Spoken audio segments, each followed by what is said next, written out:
So here's some quick tapping ideas. We're in the key of A. And two things that I think are very important about tapping right off the bat. You want to decide which finger you're going to do your tapping with, and you want to find which tapping position is going to set you up for success.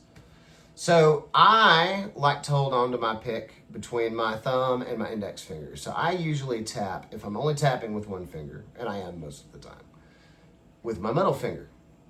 You can also palm the pick however feels good and use your index finger if that's cool. That's what Eddie did. You can also lick the pick and stick it to your forehead and tap if you want to. But I like to be able to come from and get out of tapping as easily as possible.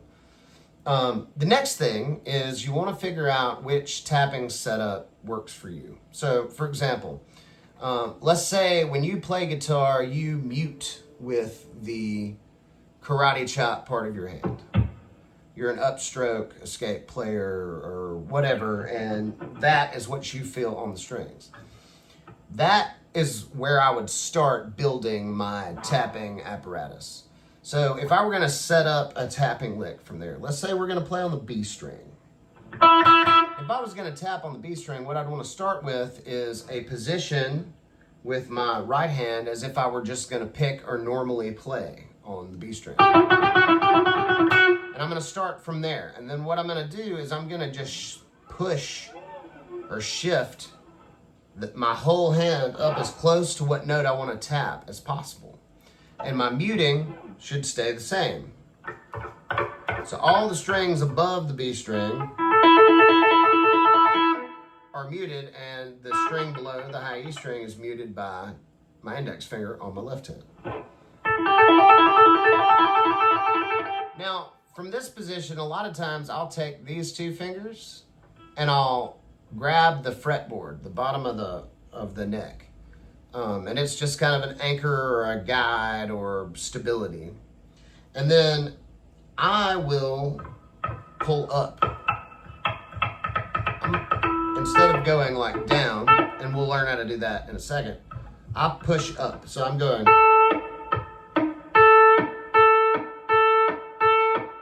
And I like to think of it as just picking the string.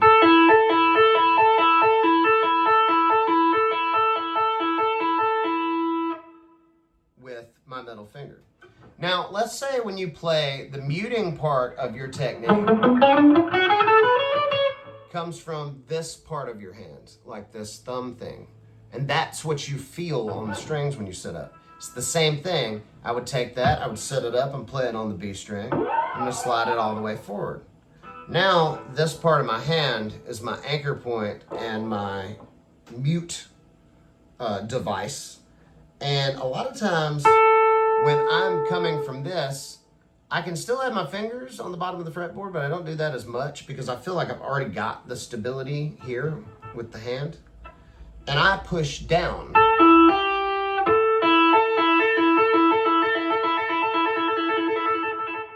Instead of up.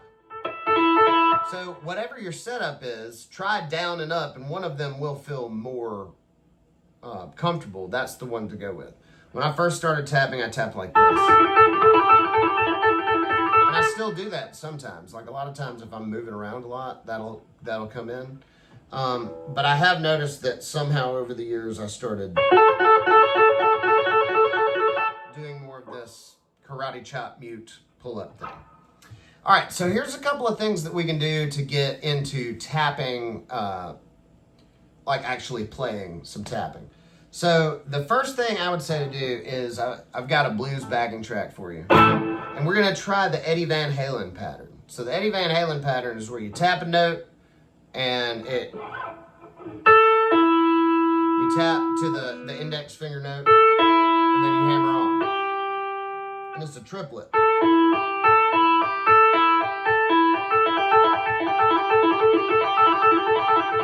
That's all it is. This hand is just going, and you're throwing a tap in there, so it's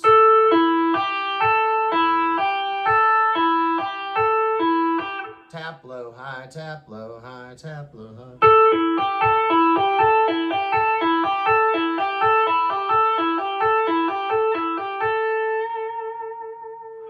And that is a good exercise to get started with. Now what we've done is we've chose to move it around the blues. So here we're tapping the A note and then we're going to our fifth and then we are hammering on our flat seven. Because all this tapping stuff is arpeggios. So in this case, every time I'm playing the one chord, I've got the root here, the A note, the fifth, and the flat seven. And that moves. So if you wanted to go to the D, you could slide up here to D. Do the same thing here. For E, here's our E note.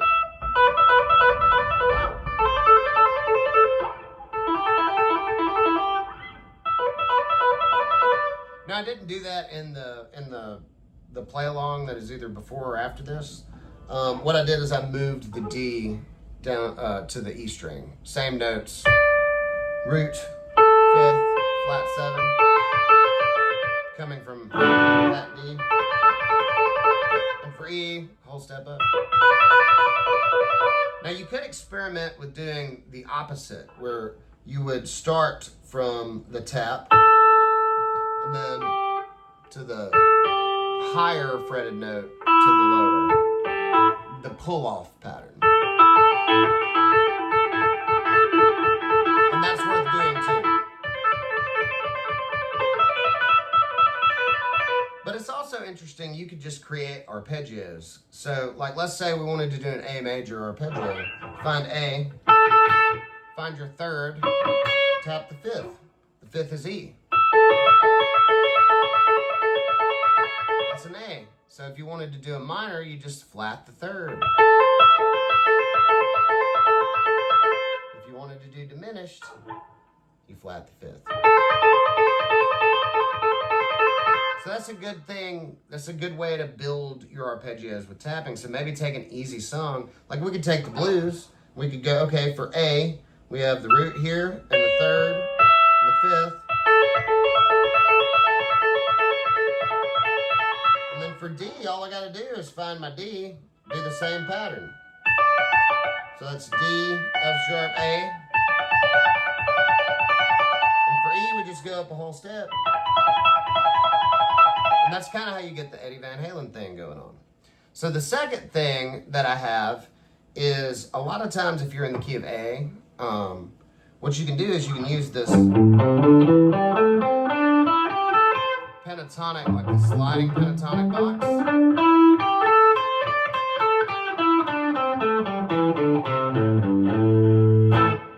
And you can tap just all the strings at the 12th fret. Just doing the Van Halen pattern.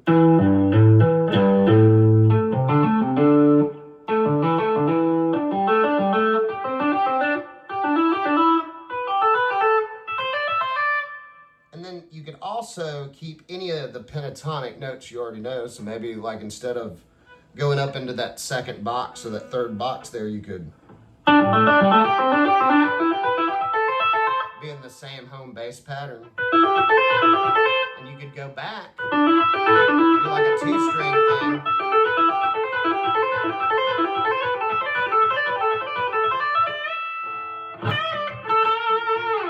So that's worth trying. All I'm doing is tap, hammer. I'm doing everything twice just to make it easier, but you can do it as many times as you wanted. You're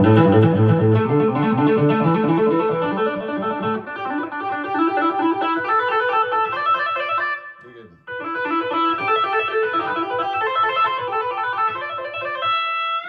Just drive people crazy doing that.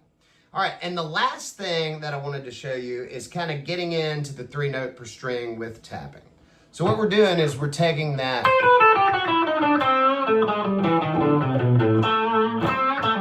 like that filled in pentatonic scale or the Dorian blues scale, however you want to look at that. And what we're doing is we're tapping at the 12th fret. So we can do that on one string, and I'm going to tap and I'm just going to pull all 3 of these off. So tap, and that's the 16th note.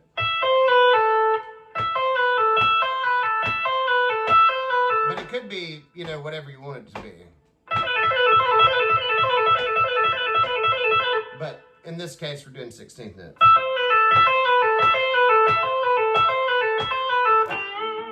And then I think I do a bend. And I'm just kind of bending from the same place I'm tapping from. I'm just... I'm trying to make sure that my mute is doing its job. Because if I can't get that bend, it means my mute's falling short, probably. You could also do that, and we do, on any of the other strings. You can do 2 strings at a time.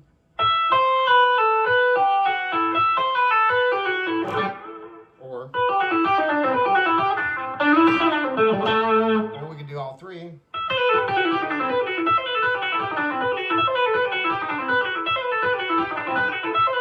But it's really just this. We're just moving to a different string. And you could do that through that whole scale.